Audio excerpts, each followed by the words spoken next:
వెనుకొండలో స్వచ్ఛంద్ర కార్యక్రమంలో సీఎం చంద్రబాబు పాల్గొన్నారు. ఇప్పుడు అలా చూద్దాం.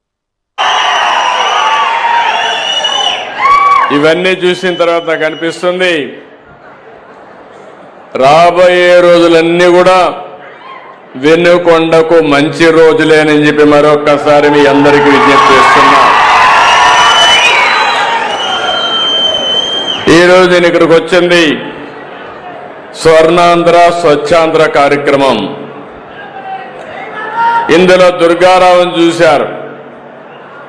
మామూలుగా స్వచ్ఛ రథం డ్రైవర్. ఆయన డ్రైవర్గా ఎంత సమర్థవంతంగా పనిచేశాడంటే గ్రామం తిరిగి ఏదైతే ఇంతమనిపై లక్ష్మీ గోవిందమ్మ గారు చెప్పారు, ఈ కార్యక్రమం నాకు చాలా బాగా నచ్చింది. వేస్ట్ నుంచి సంపద, చెత్త నుంచి సంపద ఏ విధంగా సృష్టించగలుగుతామో మాకు నేర్పిస్తే బ్రహ్మాండంగా నచ్చిందని వారు చెప్పే పరిస్థితికి వచ్చారు. వారిని కూడా అభినందిస్తున్నా. దుర్గారావు అయితే ఒకప్పుడు మనం చూశాం, పాత వస్తువులు తీసుకుని కొత్త వస్తువులు ఇస్తూ మన ఊర్లో తిరిగేవాళ్ళు. అదే కాన్సెప్ట్లో ఈరోజు ఇక్కడ చూస్తే స్వచ్ఛ రథాలు మండలానికి ఒకటి పెడుతున్నాం. వారానికి ఒకసారి అన్ని ఒక గ్రామానికి వస్తారు. మీ ఇంట్లో ఉండే పాతవన్నీ పనికిరాని వస్తువులన్నీ ఇస్తే మీకు అవసరమైన నిత్యావసర వస్తువులన్నీ కూడా మీకు అందుబాటులో పెట్టే కార్యక్రమానికి శ్రీకారం చుట్టాం. ఈరోజు రాష్ట్రంలో అన్ని మండలాలు పూర్తి చేస్తున్నాం.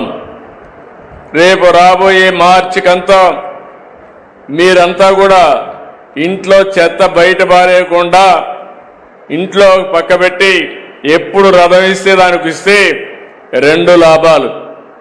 పరిసరాలు పరిశుభ్రంగా ఉంటాయి, కాస్త కోస్త మీకు ఆదాయం వస్తుంది. అలాంటి వినూత్నమైన కార్యక్రమానికి శ్రీకారం చుట్టాం. నేను పల్నాడుకు వచ్చినప్పుడంతా చూస్తున్నాను. పల్నాడు అనగానే ఒక పౌరుషాల గడ్డ. అంతేకాకుండా మొన్నే కోటప్ప కొండ తిరునాళ్ళైనా కూడా బ్రహ్మాండంగా చేశారు.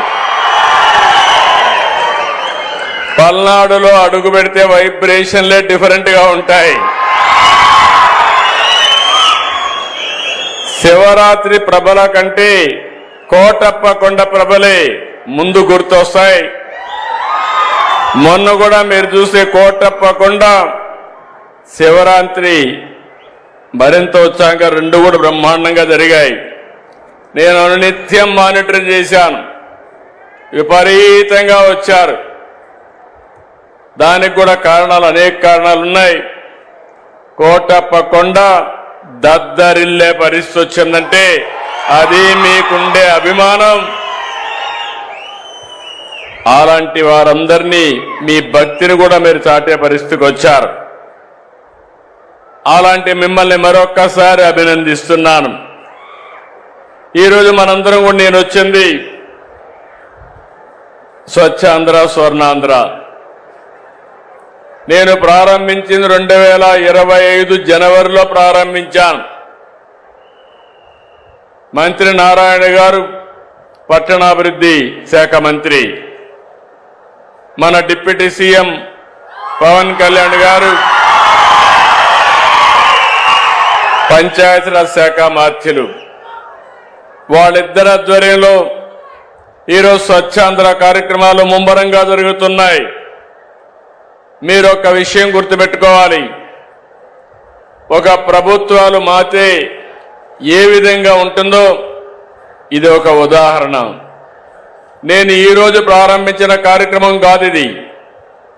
నేను ఎప్పుడు పచ్చదనం, పరిశుభ్రం, నీరు, మీరు, అదే మరి ఆకస్మిక తనిఖీలు, ఇలాంటి అనేక కార్యక్రమాల్లో ప్రజలకు దగ్గర కావడానికి వచ్చాను. ఈరోజు మీరు గుర్తుపెట్టుకోవాల్సింది స్వచ్ఛాంధ్ర అంటే మీ అందరిలో కూడా ఇంట్లో చెత్త ఉంటుంది. చెత్త క్లీన్ చేస్తారు, రోడ్డు మీద వేస్తాం. అంటే మన ఉద్దేశం ఏంటి? ఇల్లు నాది, రోడ్డు ఎవరిదో. ఆ రోడ్డు మీద ఉండే చెత్తలో దోమలన్నీ పెరిగి మళ్ళా మీకు ఇంట్లోకి వచ్చి మిమ్మల్ని కుట్టే పరిస్థితి వస్తుంది. దాంతో హాస్పిటల్కి పోతారు. అంటే ఒక్కొక్కసారి మన చేతులారా మన ఆరోగ్యాన్ని పోగొట్టుకుంటున్నాం. నేను ముఖ్యమంత్రి అయినట్టుగా మీరు చూస్తే 108 లక్షల మెట్రిక్ టన్నులు చెత్తంతా కూరకపోయింది. కొండల గుట్టల గుట్టలుగా పేరకపోయింది. అందులో వర్షం పడితే ఆ వర్షం పడి అందులో ఉండే చెత్త మలినం మీ భూమిలో ఇంకే పరిస్థితి వస్తుంది.